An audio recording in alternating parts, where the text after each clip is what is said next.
Hello viewers and learners of the MEV 002 course and module, that is Environmental and Occupational Hazards. I introduce myself as Dr. Sushmita Bhaskar, working in the discipline of Environmental Studies at the School of Interdisciplinary and Transdisciplinary Studies, Indira Gandhi National Open University, New Delhi. Now we will discuss about the management of the hazardous healthcare waste. So in this module, we will see how the hospital waste and the healthcare facility waste, we have already discussed the type of waste and how infectious or non-infectious these can be. How can we manage them by using the proper standard protocols and also the proper technologies for combating the same. That is what we will be discussing here. Now, after listening and learning this module, you will be able to describe the management of the hazardous healthcare waste and the processes that are involved in the same. According to the Ministry of Environment and Forest, almost 28% of the biomedical waste is left untreated, and this may not be disposed of scientifically. So, it is an alarming fact that only 2/3 of the total waste is treated scientifically, that may be through recycling, and the rest is getting mixed with the municipal waste. So, in our own homes also, if you see, it is not only from the healthcare facilities that we are having the hazardous waste. Due to certain other reasons, because of the high hospital expenditures, the elderly people, because of certain cardiac failure or the right heart failure, a certain other kidney failure and other problems, it may not be possible for the people to admit their wards or their kith and kin in the hospitals for months together or even years, because sometime a person can be bedridden even for 1 year or even 2 years. It can be a long process. So in that case, they have to be managed well at home. They have to be taken care at home properly. So we may be disposing a certain hazardous waste, for example the diapers that may contain infectious material, then the pads, the bed pad that you are using under the patient, that may also contain certain infectious fluid. For example, since they are lying down for many years, that may have certain bed sores. The bed sores may be certain infectious that can contain pus, that can contain blood. So it may be possible that we don't tie them separately in the proper colored disposable bags, but you just mix it up with your household or domestic waste, and then it gets ended up in the municipal waste. So that should not be done. So inadequate waste management can cause environmental pollution. It can cause unpleasant odors, growth and multiplication of bacterial organisms, microbes, insects, rodents, worms, and it can lead to the transmission of diseases like typhoid, cholera and several other infectious diseases. Globally, people lack the awareness. There is poor disposal mechanism and insufficient resources result in the unsatisfactory biomedical waste management in healthcare facilities, and especially in the developing countries, in the low and the middle income countries, we find this problem.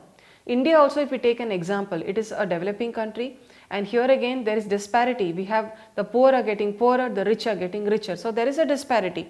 So the poor people are not able to admit their wards, as I told you, due to high hospital expenditure. Even a day in the ICU that costs you more than 25,000 rupees, ventilators that costs you 15,000 rupees or even more. The actual amount may vary according to the time, the pandemic and so on. So it may not be possible, they will have to manage at home. Again, poor awareness, they may not be scientifically educated in that sense. So they don't know that the waste should not be mixed up with the normal waste. So poor waste management is a serious concern, and that is being identified by the government as well as a non-governmental organization. So here again, if you are disposing, then at that point, if the waste collection disposal system exists, then segregation becomes a very big problem, because they have to segregate each and every thing from those domestic waste also. Government intervention and the biomedical waste management regulation. So after 1998 in our country, in 2016 we had the new guidelines for handling the biomedical waste, and that was released by the Ministry of Environment, Forest and Climate Change.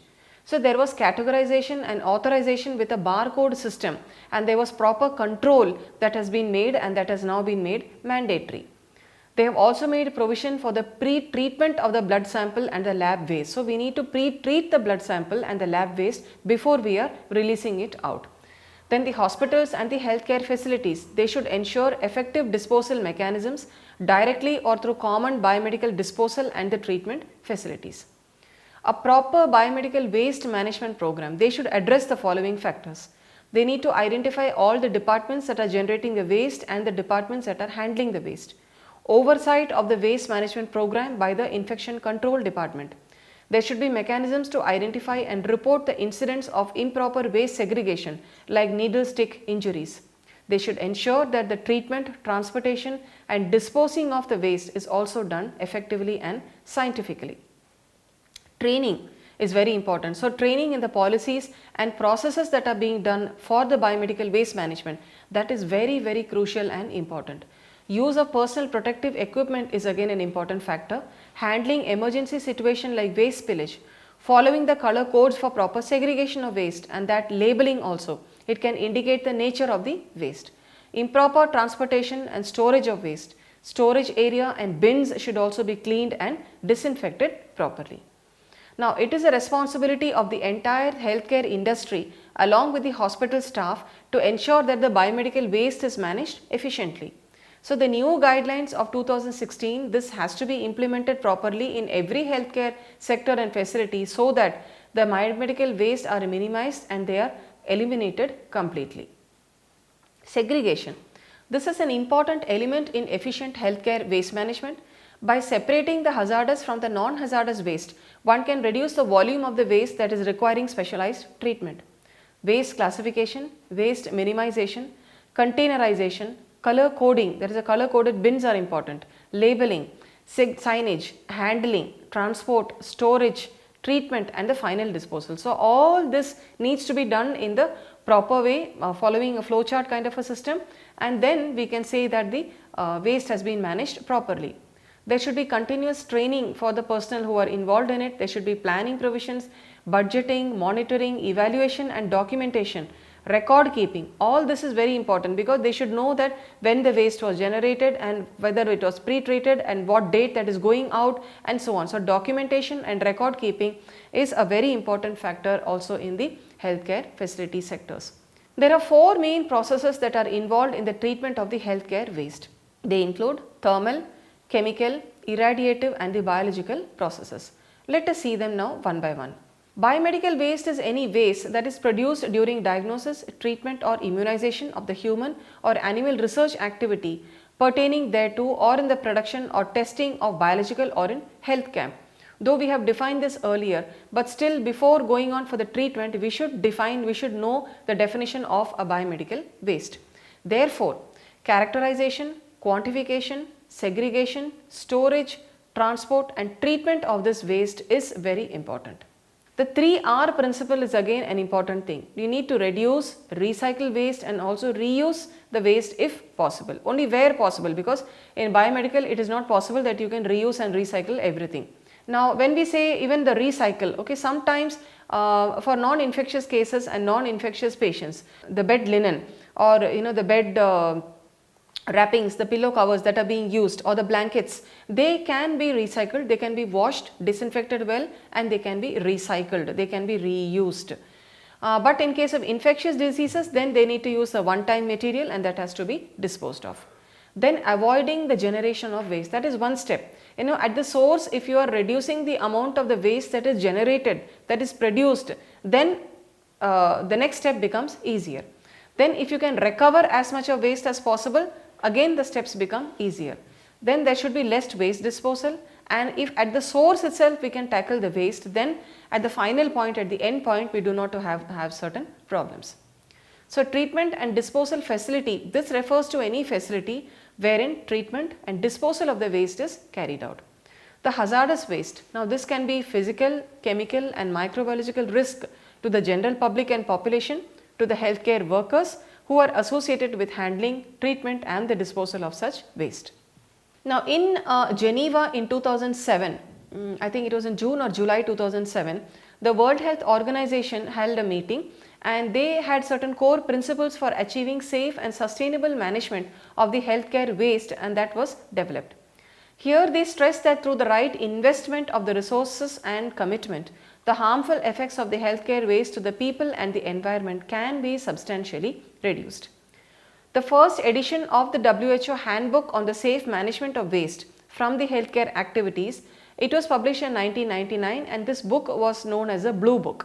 The second edition of the same book, Blue Book, it came out in 2014, that is almost 10 to 13 years later, and that has novel methods, newer methods for the safe disposal of the biomedical waste, that has new environmental pollution control measures, and also new technologies, because some technology which was existent in the 1990s, in the 2014 we have new technologies and later detection techniques, advanced detection techniques also, which have been given in the book of this which was published.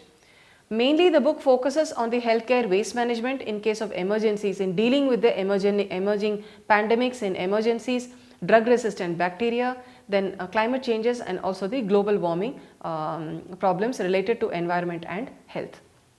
In 1998, the first biomedical waste management rule were notified by the Government of India and by the then Ministry of Environment and Forest, because now it has changed to Ministry of Environment, Forest and Climate Change.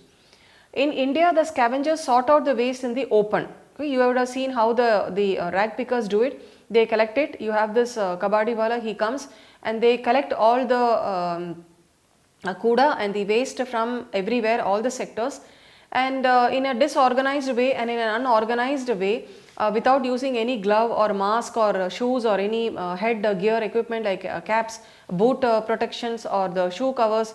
They just do it with their own hands. They start recycling and resorting that entire thing. They segregate it. So here again there is a problem of contamination, contaminating the environment, because they are throwing everything on the ground, on the soil, and some may remain over there. It could be even certain infectious syringes which is broken or contaminated.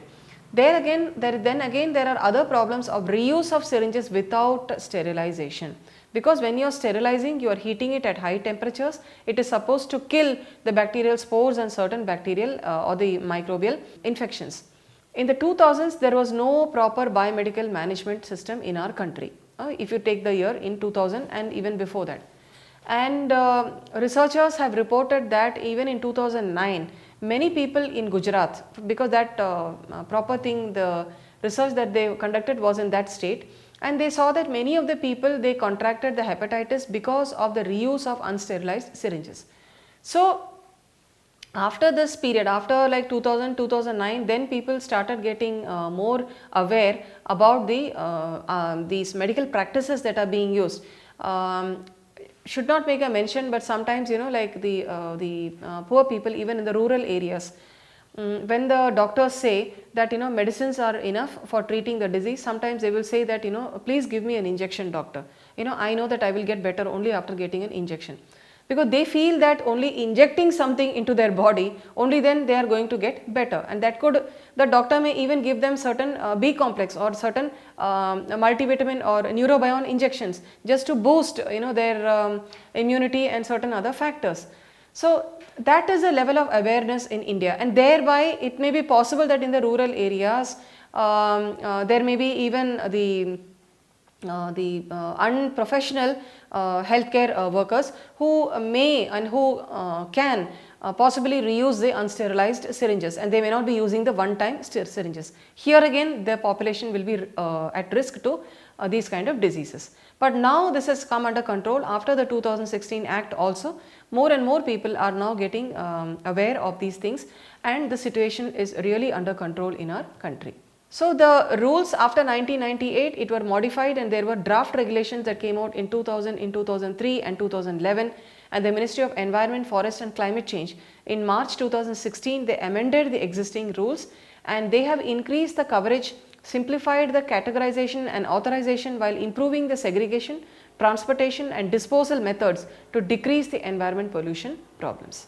Let us now see some salient features. We cannot cover everything, but let us see some salient features which are of importance, which have been covered in the biomedical waste rules of 2016. The scope and the rules has been expanded to include the various health camps such as vaccination camp, blood donation camp and also the surgical camps. The duties of the occupier of a healthcare facility that have been revised, and occupier means he is a person who has administrative control over the healthcare facility generating the waste. Then a pre-treatment, compulsorily pre-treatment of the lab, the blood waste, microbiological waste on the site is required before disposal of these waste. The method of sterilization or disinfection should also be in accordance with the National AIDS Control Organization. In short, it is referred to as NACO and the WHO. The use of chlorinated plastic bags, gloves, blood bags, etc. all this should be halted and it should be phased out. They had given a period of 2 years that they should be phased out. Then their training, proper training should be given to all the healthcare workers. Then they should be protected against diseases such as hepatitis B, tetanus, and proper immunization should be given to them. Liquid waste, they also have to be separated at the source by pre-treatment before mixing with the other liquid waste. Then they need to set up a barcode system for waste that is to be sent out for treatment and disposal. So there will be a barcode and that will be exemplary, that will be written that needs treatment and further disposal activities. Incinerators which were once existing, that should be upgraded and modified to achieve the new standards within 2 years from the date of that notification. That is what it is given in that act. Disposal register also is to be maintained every day and it should be updated on monthly on the website also. Then the duties of the operator of the common medical biofacility plant and the treatment and disposal facility, that have increased. So they have more work now. They should also assist in training in barcoding and global positioning system for handling of all the waste. Then they should maintain record for the operation of incineration, hydroclaving, autoclaving for a period of 5 years. All these records should be maintained properly. Then the segregation, packaging, transportation and storage of the biomedical waste, that is also now improvised. So waste has been categorized into 4 categories based on the color code type of the waste and treatment option. For example, the untreated human or animal anatomical waste, soiled waste, biotechnology waste, they should not be stored beyond 48 hours.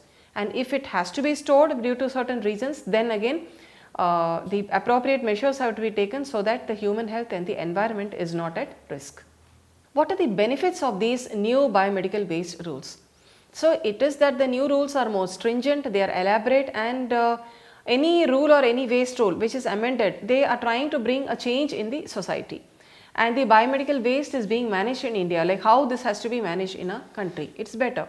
Under the new rule, the coverage has increased to include the various health camps also, including the vaccination camp, the blood donation camp and the surgical camp, because they are also kind of the many biomedical centers who are generating such kind of waste. Then again, segregation, packaging, transport and storage of waste. Segregation has to be done at the source of generation of the waste. So at the source itself, if we can segregate, then nothing better than that. Color coding like yellow, red, white and blue, and you also have the black bags. These are all the bags and the containers that are linked to a particular type of waste and its treatment option. For example, if you have medicines, the pharmaceutical waste, that maybe have to put into a black container. Then the disposal of the chemical and the solid waste or cytotoxic waste, that may have to be done in a yellow bag, and then that goes for the further incineration, plasma pyrolysis or the deep burial. The segregation guidelines. So here you are seeing the color and the waste description. So yellow, that can include human tissues, organs, body parts, body fluid, cotton, dressing material and so on. Red, this can include the catheters, tubes, the cannulae, syringes, plastic intravenous bottles and sets, then used gloves and so on, vaccines, etc. Then the blue ones, they can contain the glass items, then the needles, the syringes, scalpels and the unused sharps, etc. Black will contain the discarded medicines, discarded cytotoxic drugs, etc. Green will contain the non-hazardous waste. So that is a general waste, non-infected plastic materials and paper, disposables and cardboards and containers, metal containers, office waste, food waste and so on. So all this have been recommended. The healthcare facilities have to do pre-treatment of all their waste according to the guidelines of the WHO and also the NACO in order to decrease the chances of the infection. So plastic bags, a glove, the blood bag, all this slowly they are trying to eliminate these in phases, so that the emission of the dioxins and furans also will not be coming once they are incinerated or burned in the environment. And then the waste in the proper bags for recycling also will be only sent to authorized recycler. It cannot be given to any rag picker. Then emphasis to recycling is also given in order to conserve the resources and to reduce the pollution load. Now let us see incinerator. This was the first solution and this has been used for so many ages and years. It is a first solution for the disposal is to burn the waste. Even human body also, the dead body, if you see, burning is also one kind of an option And nowadays we also have the, in order to protect the environment, we have the electric crematoriums and incinerators, where on the click of a button the body is burnt to ashes, and there is a separate place where the ash gets collected, and then that can be taken for the future religious activities or for the proper disposal in the scientific manner. Now, based on high temperature that kills pathogens and destroys the material in which the microbes reside, the temperature will be used. But number of toxins are released, that is a byproduct, that is a disadvantage, because it can, due to the incomplete combustion, everything cannot be incinerated. So, the furan, the dioxin, and then after or during the incineration, post combustion cooling also take place. So, some of the components, they can dissociate and they can recombine, they can form the new particles which can also be toxic. Dioxins and furans are toxic chemicals, and they are unintentional byproducts of the waste combustion. They can accumulate in the fatty tissues, and they can also magnify in the food chains. So, what are the other technologies for the safe biomedical waste disposal? There can be thermal processes. In this, you can use low heat, medium heat and high heat technologies. Low heat, that can operate between 93 and 177 degree centigrade. That can include the microwave, autoclave, and mainly in this sterilization occurs. So, hazardous waste, the chemicals cannot be autoclaved because they release toxic emissions. Heat resistant containers, beddings and other bulky waste also, they cannot be disinfected in the autoclave. Medium heat, that is between 177 to 540 degree centigrade. This includes reverse polymerization, thermal depolymerization. It involves the application of high energy microwave in nitrogen atmosphere to break down the organic matter. High heat, this operates between 540 and 8300 degree centigrade. This involves the processes of pyrolysis, oxidation, plasma pyrolysis, induction based pyrolysis, and in the pyrolysis oxidation, inside the chamber, the organic solid and liquid waste, they can vaporize at high temperature, that can leave behind inert ash, glass and also the metal fragment. This is again followed by combustion of the vapors at very high temperatures up to maybe 1000 degrees and so on in a chamber, and the clean exhaust steam is also released. Plasma pyrolysis uses plasma torch to generate the plasma energy, and in the plasma state the ionized gas can conduct electric current, but due to its high resistance the electric energy is converted to heat energy.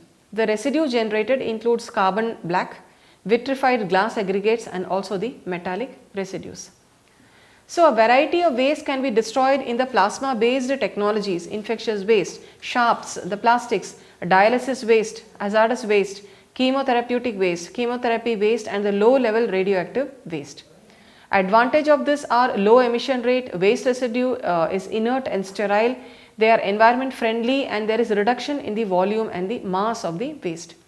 Disadvantages include that they include high capital cost, there is high operational cost, high electric usage is there, limited lifespan of the plasma torch, and it can generate toxins in the poorly designed setups. Now we have the chemical based technologies also. In chemical you have the chlorine and the non-chlorine based systems. Chlorine based means they use sodium hypochlorite or the chlorine dioxide. Sodium hypochlorite is also used as a disinfectant for cleaning the surfaces. But in this also toxins such as dioxins, haloacetic acid and chlorinated aromatic compounds are released where the sodium hypochlorite is used. Again, chlorine dioxide is unstable, it is a strong biocide, it decomposes to form salt, less toxins are produced with it, and this does not react with ammonium or alcohol.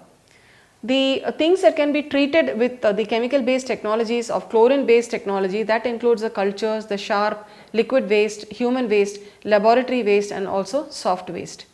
Volatile, semi-volatile organic compounds, mercury and radiological waste cannot be treated with this chemical based method.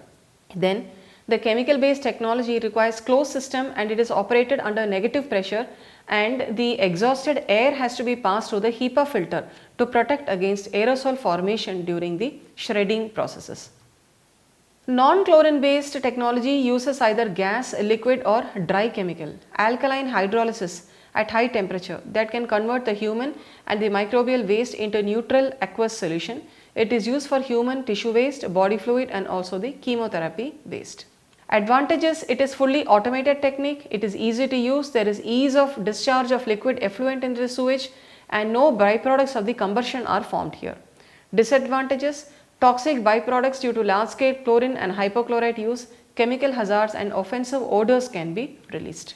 Finally, ionizing radiation or IR. This can cause damage to the DNA, it can produce free radicals, damage the proteins and enzymes of the infectious particles. So, this is also used as an alternate technology. The electron beam technology produces the ionizing radiation as a beam of high energy electron propelled at high speed to hit the target or to speed the target. The infectious waste, human lab waste and soft waste that includes gauze, bandages and gowns and sharps can all be treated using the ionizing radiation. Advantages: it does not produce toxic emission, it is liquid effluent, no ionizing radiation after the machine is switched off, and it is a low operational cost equipment. Disadvantages: radiation exposure can be there, so the technicians and the personnel who are operating should be well trained. Concrete shield is required that should be several feet thick around the system so that the radiation is not exposed. Removal of the ozone gas, the shredders and grinders, all this are required in order to reduce the waste volumes. The biological method or the bioconverters. This uses a solution of enzyme to decontaminate the medical waste and resulting sludge. Water is removed for the sewage disposal and the solid waste will be sent to the landfills for the further treatment. Another method is also using biodegradable plastics. So, many biomedical plant they build their processes with the biodegradable plastic, and this plastic can undergo biological degradation with the microbial extracellular enzymes. So, the microbes are using the biodegradable polymers or those bags as substrate for their metabolism. So, dear learners and viewers of this module, I hope you have had a good understanding of how we can treat the hazardous biomedical waste using the chemical methods, a simple biological method, using incineration methods, using the thermal technologies where low, medium and high heat technologies can be given, and also using certain ionizing radiations and methods where the waste can be tackled properly. We also saw the latest biomedical management rules which came out in 2016, and this is more effective and it focuses on minimizing the waste also which is generated at source, and it requires more rigorous and proper training also to the technical workers and those who are involved in the segregation of the waste at source itself from the hazardous and into the hazardous and the non-hazardous waste. Thank you for your patient listening.